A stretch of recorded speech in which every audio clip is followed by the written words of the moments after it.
You ever hurt yourself doing that? You literally hurt your back. What, are we on air? Yeah. No. Believe it or not, yeah. Believe it or not. We are back on Loveline.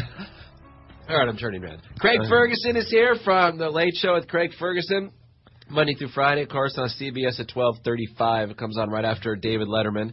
Are you exhausted after you do a show? No, I kind of get energized by it. I like it. If it's a rough crowd, I mean, you sometimes if the crowd are, not as enthusiastic or something, then that kind of wears you down a little bit. But I get kind of energized by it, and I think it's a kind of vampire quality to it. When you get around a bunch of enthusiastic people, that I kind of feed on that a little bit. What makes, or who are some of your favorite guests you've had on?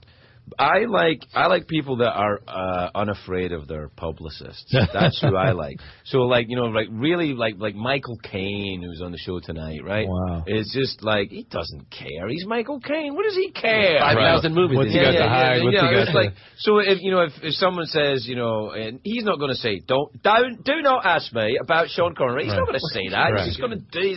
He doesn't care. It's when people come on and they've been briefed, up the wazoo about, you have to, don't mention that and don't mention that. And when you're talking about the movie, shooting the movie, say everyone is friendly with everyone else. Do they tell you the same crap, too, or just can tell that they've been briefed? Yeah, I can tell they've been briefed. And when you can tell when they're unguarded. A bunch of pussies.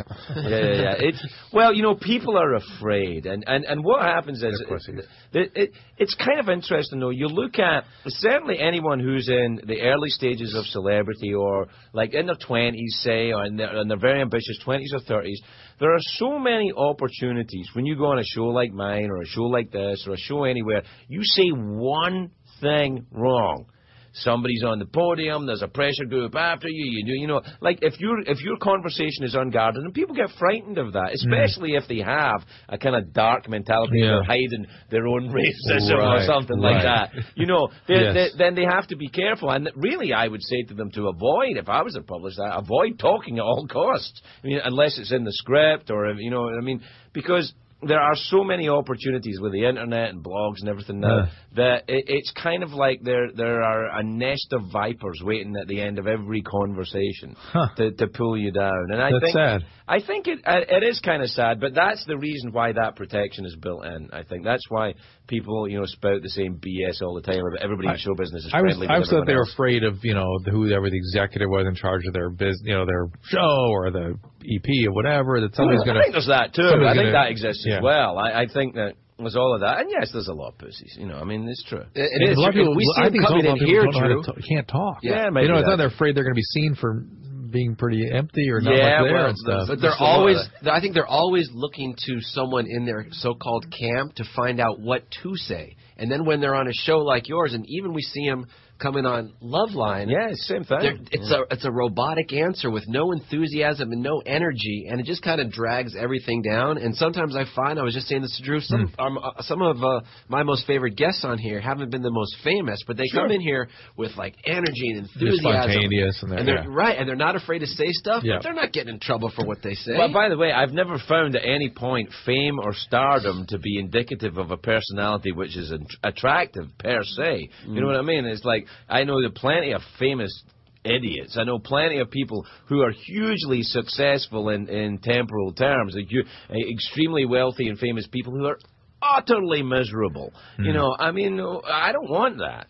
Luckily, I don't have it. But I wouldn't thank you for that. It's the old biblical thing, isn't it? What does it profit a man if he inherits the whole world and loses immortal soul? It's kind of it's a variation on that. One of the most successful people I ever knew was my dad. He worked in a post office, but he was happy.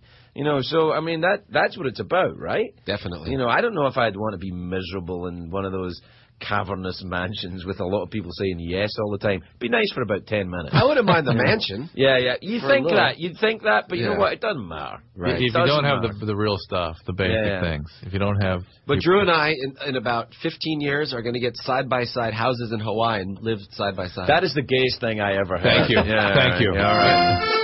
Yeah, I had the music ready. No, he has a family and kids. I'm gonna be, maybe I'll have a girlfriend or something. I'll left them by then, and he'll get rid of the girlfriend, and it'll be the perfect. Yeah, I think it's fine. You know, I love the fact that you guys are not willing to, you're willing to experiment and look at yourself. He keeps me in check, is what he does. That's code. Yeah. No, Drew. Come Drew, on. hold on. I want your body. Shut up. Jackasses. It used to just be me, Striker, that would call you gay, but now it seems like every guest that we have in here is saying, "Wow, that's the Hey, by the way, it's not an insult. It's not an insult. Just an observation. When the guy's being like Senator Craig saying that he's not gay, it's an insult. What do you think of that? What Senator Craig thing? Yeah. I think it's kind of interesting. The man is clearly homosexual. What's he worried about? This is the 21st century. Relax. Go to San Francisco. Get your ass pierced. Right. It doesn't matter. You say go get your ass pierced? Why not? I was talking about this on a news perspective. That even the Centers for Disease Control has a category called men who have sex with men, non-gay. What? I know. It sounds funny, but it is a category, and it's actually was mostly in the African American community at one time because there was a lot of sort of I have sex with them, but I ain't gay. I'm not gay. I would never do. And really identify and like women and have a sort of there's a lot of guys that kind of do that.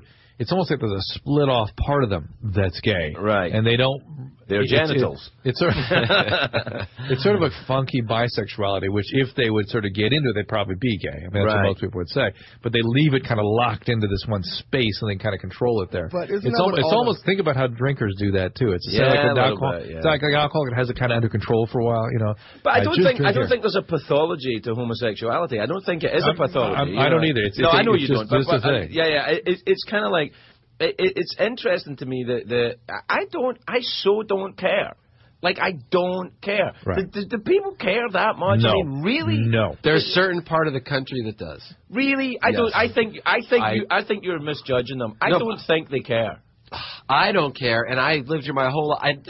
I don't care about any of that stuff. I think you know who cares? Stories in certain you know who cares? Who? The effing letter writers care. Yeah. You know how many of those there are per 100? About one. Yeah, the extremely vocal minority care. Yes. But they're very, very, very, very vocal. But they are a small number that people are afraid of. So they make a lot of noise. Dogs bark. Who cares? Yeah. I mean, what I have noticed. I have thrown myself at this country. I love it. I travel around it. I see it. I meet people here. This country is more forgiving of personal foibles than any other place I've been to on earth. Mm-hmm. Not that gay is being a foible, but personality quirks or differentness or otherness. Having a tail, maybe. Yeah, well, whatever it is, otherness in this country is you walk 2 city blocks, any town in this country, there's going to be otherness because very few people are from here. Yeah. And this is I think America is much more tolerant. In recent years, there's been kind of, some trouble with that. But America seems to me is much more tolerant than anywhere else I've been about, hey, San Francisco's in America. It's not in the Middle East. Right. I think that this is and that to me is the great hope for this country, is the people of this country and the way they react to otherness. I've had that same thought when 9/11 happened, Strange. I thought, who are they going for? Whitey it's a small percentage. You know what I mean? Yeah. Who are they? It's us. It's a big. I hope you're right, Craig, with that, because deep down I feel that, but it was recently, and I said this on the show, Drew. I said this on Loveline, that I feel like I live here, and everybody's accepting of everybody here, no matter what you are, your orientation, your color, religion, all of that.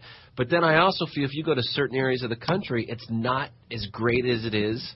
At least in my eyes here. Well, I think there may be places where there's you're challenged less. There's less of a melting pot going on. But I still believe that this country, what I've come across, and maybe look, I'm not saying there aren't problems. Clearly, there are huge ethnic divides and problems in the United States. But what there is there is a desire for solution in this country that I don't.